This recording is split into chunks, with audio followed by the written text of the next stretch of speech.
এখন ঘড়ির কাঁটায় বাজে ঠিক ভোর 4:13 আর সোনামা ঘুম থেকে উঠেছে ওই 2টোর দিকে। আজ প্রায় 4 মাস পর আবার সেই পুরনো স্মৃতিতে ফিরে গেলাম। যখন থেকে সোনামা সলিড খাওয়া শুরু করেছে আজকে প্রথম এইভাবে আমাকে রাত জাগিয়ে রাখলো। তবে সত্যি বলতে শরীরে ক্লান্তি প্রচণ্ড পরিমাণে ছিল, তবে কোথাও একটু হলেও ভালো লাগছিল, কারণ আবার সেই পুরনো স্মৃতিতে ফিরে গেলাম। আজকে আবার আমার সোনামাটা আমাকে ঠিক 10 মাস আগে নিয়ে গেল, মানে যখন সোনামা আর কি হয়েছিল সেদিনকার কথা বলছি। সত্যি কথা বলতে সময় খুবই তাড়াতাড়ি শেষ হয়ে যায়, চাইলেও কিন্তু আমরা পুরনো স্মৃতি আর ফিরে পাবো না। আর চোখের সামনেই নিজের সন্তান এইভাবে একটু একটু করে বড় হয়ে যাচ্ছে, যার টেরটুকু পর্যন্ত পাচ্ছি না। যাই হোক, আজকে আবারও খুবই মন থেকে ভালো লাগলো যে সোনামা আমাকে আবার সেই পুরনো দিনে নিয়ে গেল। যাই হোক, হ্যালো এভরিওয়ান, গুড মর্নিং। আমার আরও একটা নতুন ব্লগে তোমাদের সকলকে জানাই অনেক অনেক স্বাগত।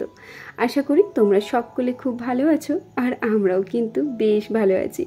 এই যে ঘুম ঘুম চোখে এখন হাই উঠছে, তবুও কিন্তু ঘুমোতে পারছি না। ওই যে আমার সোনামাটা এখন আমাকে জাগিয়ে রেখেছে, আর সেই 2টোর থেকেও নিজের মতো করে খেলা করছে। ফিডিং করবে না, আমার কোলের মধ্যে শোবে না, নিজের মতো করে খেলা করবে। তারপরে ফাইনালি দেখো 4:30 পর সোনামাকে ফিডিং করিয়ে আমি ঘুম পাড়িয়ে দিয়েছি। আর মেয়ের ঘুমের অভ্যাসটা এতটাই বাজে, দেখো ঠিক যেন মনে হচ্ছে ব্যাং শুয়ে আছে। রাতে যেহেতু ঢুলু ঢুলু চোখ থাকে তাই আর ভিডিও করতে পারি না, তবে খুব ইচ্ছে আছে তোমাদের সাথে একদিন সোনামায়ের রাতে শোয়ার ভিডিও শেয়ার করব। মেয়ে এমনভাবে শোয় তোমরা দেখলেই যেন তো হেসে গড়াগড়ি দেবে। আমি যেদিকে মাথা করি সেদিকে সোনামায়ের থাকে পা, অপর দিকে থাকে মাথা, মানে ওকে শোয়াই আমি সোজাসুজি, আর ও ঘুমের ঘরে ঠিক আড়াআড়িভাবে হয়ে যায়। তো যাই হোক, সোনামা তো ওইদিকে আমাকে আজকে সারা রাত জাগিয়ে রেখেছিল, আর ভোরের দিকে খুব একটা ভালো ঘুমও হয়নি, তাই 6টা সাড়ে 6টার দিকে ঘুম থেকে উঠে পড়েছিলাম। ঘুম থেকে উঠে সময়ের আগে সমস্ত কাজবাজ হয়ে গেছে, আর সোনামা কিন্তু এখনও ঘুমোচ্ছে। যেহেতু রাতে ঘুম হয়নি তাই ও এখনও সেই পড়ে পড়ে ঘুমোচ্ছে। তো বন্ধুরা, এখন ঘড়িতে বাজে 8টা, আর রোদটা শুধু একবার দেখো। ঘুম থেকে উঠেছি তখন থেকে দেখছি ঠিক এইরকম রোদ। যেহেতু 6-7 দিন বৃষ্টি হয়েছে, রোদের কোনো নাম চিন্তাই ছিল না, তো আজকে রোদটা দেখো বেশ চড়া রোদ উঠেছে। যাই হোক, স্নান করে এসে কাপড় চোপড়গুলো মেলে দিয়েছে, আর আজকে অনেকগুলো কাঁথা হয়েছে, কারণ কালকে সোনামা খুবই হিসু করেছে। যাই হোক, সমস্ত কাপড় চোপড় মেলা হয়ে গেছে, আলুগুলো শোকাতে দিয়ে দিলাম। চলো এখন নিচে যাই। সাবুটা সেদ্ধ করে এসেছি, ঠান্ডা করতে দিইনি। নিচে যাব, নিচে গিয়ে সাবুটাকে ঠান্ডা করে তারপর সোনামাকে খাইয়ে ঘুম পাড়িয়ে দেবো। চলো এখন নিচে যাই। সোনামা ঘুম থেকে উঠেছে ওই 8টার দিকে, আর আমার দেখো খাবারও রেডি হয়ে গেছে। আজকে সাবু দুধ কলা দেবো। তো ছাদে যাওয়ার আগে আমি সাবুটা সেদ্ধ করে গিয়েছিলাম, তবে ঠান্ডা করতে দিইনি। ভাবলাম সোনামা যদি উঠে যায় তাহলে আমার আর কাপড় চোপড় মেলা হবে না, তো যার কারণে দেখো ছাদের থেকে এসে প্রথমে আগে সাবুটাকে ঠান্ডা করতে দিলাম, আর এর মাঝে সোনামা উঠেও গেছে। চলো এখন সোনামাকে সাবুটা খাইয়ে দিই। সোনামাকে সাবুটা খাওয়ানোর পর দেখো সবজি এসেছিল, সবজি নিয়েছি। তবে সাথে সাথে না, এটা অনেকক্ষণ পর আমি ভিডিওটা ক্যাপচার করেছি। আজকে শরীর একদমই সাথ দিচ্ছিল না, এতটাই ক্লান্ত লাগছিল, মনে হচ্ছিল যেন চোখগুলো একদম উজাড় করে আসছে, আর চোখে এত পরিমাণে ব্যথা করছিল যে কি বলবো। আসলে রাতে ঘুমটা ভালো হয়নি বলেই হয়তো সকালে শরীরটা এতটা ক্লান্ত লাগছে। তবে শরীর যতই না সাথ দেখ, আমাকে নিজেকেই সাথ দিতে হবে। তার কারণ হচ্ছে আমি যে একজন মা, আমার জন্য অপেক্ষা করছে একটা ফুটফুটে ছোট্ট বেবি। যাই হোক, এইদিকে দেখো ছাদে এসে সমস্ত কাপড় চোপড় মেলে দিয়েছিলাম, সেগুলোর আর ভিডিও করা হয়নি, কারণ যখন আমি বালিশগুলো রোদে দিচ্ছিলাম সেই সময় নিচ থেকে ডাক এলো, তাড়াতাড়ি আয়, সোনামা পটি করেছে। কোনো রকমে বালিশগুলো রোদে দিয়ে ছুটলাম নিচে গিয়ে, পরে সোনামাকে পটি করালাম। তারপরে ওপরে এসে দেখি সমস্ত কাপড় চোপড় আমার শ্বশুরমশাই মেলে দিয়েছে। ওপরের দিকে নিচে চলে এসেছি, আর এখন সোনামায়ের খাবারটা ম্যাশ করে দেবো। এখন কিন্তু ঘড়ির কাঁটায় 11টা বেজে গেছে। আর জানো তো, আজকের আমার ভিডিওটা আমি জানি, মানে কোথার থেকে যে কোথায় আমি ক্যাপচার করেছি নিজেও ঠিক জানি না। বুঝতেই পারছো শরীর একদমই সাথ দিচ্ছিল না।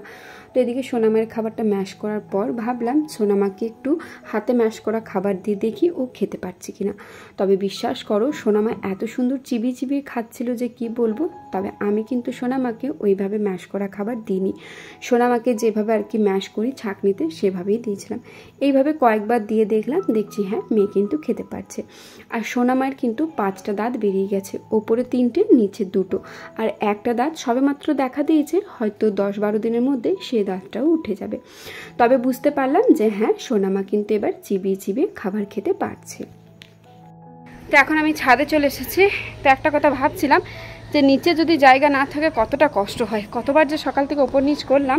আজকে একটু রোদ দিয়েছিল বলে দেখো সমস্ত কাপড় চোপড় মেলা হয়েছে, নিচেও অনেক কাপড় আছে দেখো। তো এখন একদমই টিপটিপ করে বৃষ্টি পড়ছে, তো ভাবলাম যাই কাপড়গুলো নিয়ে চলে আসি, কারণ প্রায় মনে হয় সব কাপড়ই শুকিয়ে গেছে। চলো গল্প করবো না, বৃষ্টি যদি নামিয়ে দেয় তাহলে খুব মুশকিল হবে, কারণ এত কাপড়গুলো একসাথে তুলতে হবে। তো এতগুলো কাপড় একসাথে তুলতে হবে, চলো সমস্ত কাপড় চোপড় নিয়ে নিই। আমাদের বাড়ির সবথেকে একটা অসুবিধার কি জিনিস জানো তো, নিচে কোনো জায়গা নেই। তুমি যাই করো না কেন তোমাকে সেই ছুটে ছুটে ওপরে আসতে হবে। এখন আমি নিচে গিয়ে যখন সোনামায়ের বাসনগুলো মাজছিলাম তখন দেখলাম একদমই ঝিরিঝিরি বৃষ্টি নামিয়েছে। তো ভাবলাম এক ছাদ কাপড় আছে, যদি হঠাৎ করে বৃষ্টি নেমে যায় তাহলে তো সমস্ত কাপড় চোপড় ভিজে যাবে। আর আজ প্রায় 6 থেকে 7 দিন পর সূর্য মামার দেখা মিলেছে। অমনি তাড়াহুড়ো করে ছাদে গিয়ে সমস্ত কিছু নিয়ে চলে এলাম। সমস্ত কিছু না, কিছু এখনও ছাদের মধ্যেই আছে। নিচে আসতে দেখো সোনামাকে নিয়ে বসে পড়েছি খেলা করতে। তবে আজকে শাশুড়িমাকে বলেছিলাম একদমই কিচ্ছু করতে পারবো না, জানি না কেন এতটাই ক্লান্ত লাগছিল, মনে হচ্ছিলো শুধু শুয়ে শুয়ে বসে বসে ঘুমোই, এতটাই শরীর খারাপ লাগছিল। তবে ওই যে শরীর খারাপ লাগলেও কিছু করার নেই, আমার যে একটা এই সোনামা আছে, সোনামার পেছনেই আমার সব সময় চলে যায়। এখন সোজা আমি ওপরে চলে এসেছি, আর এখন বাজে তোমার ওই 12টা-15-20 মতো। তো সোনামাকে খাওয়ানো স্নান করানো সবই হয়ে গেছে। তো সোনামায়ের সর্দি ভাই নিয়ে গেল একটু বাইরে, বাইরে বলতে সোনামায়ের সর্দি ভাইয়ের বাড়িতে গেল। তো এখন যেহেতু আমি বসে আছি সেভাবে কোনো কাজ নেই, তাই ভাবলাম ওপরের রুমগুলো ঝাড় দিয়ে দিই, কারণ আজকে সকালে এতটাই সবাই ব্যস্ত ছিলাম, সবাই বলতে আমি আর আমার শাশুড়ি মা, যে ওপরে আসার সময় পাইনি। আর এখন ঝাড় না দিলে তোমার বিকেলে দিতাম, তবে বিকেলে অনেক কাজ আছে। এখন যেহেতু ফাঁকা বসে আছি, বসে থেকে ভাবলাম লাভ নেই, তাই ঘরগুলো ঝাড় দিয়ে দিই। চলো এখন সমস্ত রুমগুলো ঝাড় দিয়ে দিই। আমাদের মেয়েদের বড়ই একটা অদ্ভুত জিনিস জানো তো, যতই শরীর খারাপ থাক না কেন নিজের সন্তান আর নিজের সংসারের কখনো অবহেলা করে না। নিজের সবটুকু দিয়ে যেমন তার সন্তানকে আগলে রাখে, ঠিক তেমনই নিজের সবটুকু দিয়ে তার সংসারকে আগলে রাখে। তোমরা হয়তো বললে বিশ্বাস করবে না, আমি হয়তো কোনোদিনও এইভাবে তোমাদের সাথে কথা বলি না, তবে আজকে জানি না কেন প্রচণ্ড ক্লান্ত লাগছিল। তারপর ভাবলাম যে যাই, মানে নিচের সমস্ত কাজবাজ আমার শাশুড়ি মা করে নিয়েছে, আজকে আমি সেভাবে কিছু করতে পারিনি।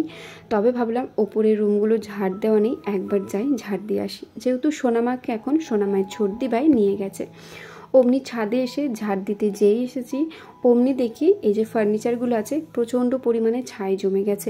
প্রথমে আগে এসে ফার্নিচারগুলো মুছে নিয়েছি, তারপরে সমস্ত রুম ঝাড় দিয়ে দেব। আমি প্রেগনেন্সির সময় থেকে একটা জিনিস বেশ ভালোভাবেই বুঝতে পেরেছি, শরীর যতই খারাপ থাক না কেন তোমার মন যদি বলে না আমার শরীর ভালো আছে, আমি সবটুকু করতে পারবো, তাহলে আমার মনে হয় সবই করা যায়। ছাদে আসার আগে শরীর এতটাই খারাপ ছিল, দেখে মনে হচ্ছিল বা নিজেও ভেবেছিলাম কিচ্ছু হয়তো করতে পারবো না।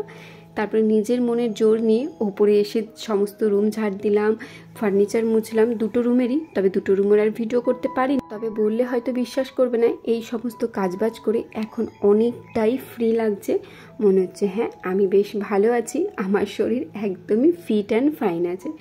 যাই হোক, আমার রুমের ফার্নিচারগুলো মুছে দিয়েছি, ঝাঁটও দিয়ে দিয়েছি, বিছানাও ঝেড়ে নিয়েছি। তারপরে চলে এসেছি পাশের রুমে এসে প্রথম আগে ফার্নিচারগুলো মুছেছিলাম, যেগুলো বললামই যে আর কোনো ভিডিও ক্যাপচার করতে পারিনি, আর তারপর বিছানাটা ঝেড়ে নিচ্ছি। আর তারপরে তোমার সমস্ত রুম বলতে উপরে আর 2টো রুম বাকি থাকলো, ডাইনিং আর সিঁড়ি, সমস্ত কিছু ঝাড় দিয়ে দেবো। এখন চলে এসেছে ব্যালকনি, আর ব্যালকনিতে এসে দেখি এই জানালাটাতে বেশ তোমার ওই ঝুল জমেছে। তো ভাবলাম আগে প্রথমে ঝুলটা পরিষ্কার করে নিই। আমাকে অনেকেই জিজ্ঞেস করেছো যে দিদি ভাই তুমি যে সোনামাকে সলিড খাবারটা দাও সেটা কি পুরোটাই সোনামা খেয়ে নেয়? তো দেখো বন্ধুরা, প্রত্যেক দিন কিন্তু সমান হয় না। যেদিন সোনামায়ের মুড থাকে বা খেতে হয়তো যদি ওর ভালো লাগে তাহলে কিন্তু মোটামুটি সবটাই খেয়ে নেয়, ওই হয়তো 1-2 ঝিনুক রেখে দিল। তবে যেদিন ওর খাবার ইচ্ছে একদমই থাকে না, ওকে জোর করলেও খাওয়ায় না। হ্যাঁ, আরেকটা কথা, আমাকে একজন বোন জিজ্ঞেস করেছিল, দিদি ভাই তোমাকে দেখলাম সোনা আমাকে জোর করে খাওয়াচ্ছ, ও কিন্তু বেশ ভালোভাবেই খেয়ে নিয়েছে, আমার মেয়ে তো একদমই খেতে চায় না। তো দেখো বন্ধুরা, প্রথম কথা, আমি সোনামাকে কখনোই জোর করে খাবার দিই না। ওর যতটুকু খেতে ইচ্ছে করে আমি কিন্তু ওকে সেটাই খাওয়াই। তবে কখনো কেমনও যদি দেখলাম 1 ঝিনুক বা 2 ঝিনুক খেয়ে ও খাচ্ছে না, তখন হয়তো চেষ্টা করি আরও ওকে 2 ঝিনুক খাওয়ানোর। তবে সোনামাকে আমি যখনই খাবার খাওয়াই, ওর মুড ভালো থাকলে কিন্তু ও মোটামুটি খেয়ে নেয়। তবে জ্বালাতন করে না, এই জিনিসটা একদমই বলবো না। ওই খাবার নিয়ে ওর পেছনে পেছনে আমাকে ছুটতে হয়। এখন যেহেতু ও এদিকে সেদিকে যেতে শিখেছে, তাই ওর পেছনে পেছনে খাবার নিয়ে আমি ছুটে বেড়াই। যাই হোক, কি আর করা যায়, ছোট বাচ্চা, ওরা তো আর বোঝে না। তবে একটা জিনিস বেশ ভালোভাবেই বুঝতে পারছি, এখন সোনামা যতটা সময় খেতে নিচ্ছে, এরপরে হয়তো আরও বেশি সময় নেবে। তার কারণ হচ্ছে সোনামা যেহেতু এখন লিকুইড খাবার খায়, ও তো গিলে দিচ্ছে, আর এরপর শুরু হবে সোনামার চেবানো খাবার খাওয়া। যখন ও চিবিয়ে চিবিয়ে খেতে শিখবে, তখন হয়তো খাবারটা দিলে গালে নিয়ে বসে থাকবে। আর এইটাই হচ্ছে মাদের সবথেকে বড় ধৈর্যের পরীক্ষা। জানি না এই ধৈর্যের পরীক্ষায় ঠিক কতটা সফল হব। তো যাই হোক, এদিকে ওপরে এসে সমস্ত রুম ঝাড় দেওয়া হয়ে গেছে। এখন জানালাগুলো লাগিয়ে চলো নিচে চলে যাই। নিচে গিয়ে পরে খাবার টাবার খেয়ে ঘুমিয়ে পড়ি। এরপর থেকে তার কোনো ভিডিও ক্যাপচার করতে পারিনি, কারণ শরীর আর ভালো লাগছিল না। তো যাই হোক, আজকের ভিডিওটাও তাহলে এত দূরে রাখলাম। ভালো লেগে থাকলে অবশ্যই কিন্তু কমেন্ট করতে একদমই ভুলবে না। তো তোমাদের কার কার এরকম হয় যে শরীর খারাপ হওয়া সত্ত্বেও সন্তানের যত্ন প্লাস সংসারের যত্ন নিতে একদমই ভুলো না? ঝটপট কমেন্ট করে জানিয়ে ফেলো। তাহলে চলো আজকের মতো আসি।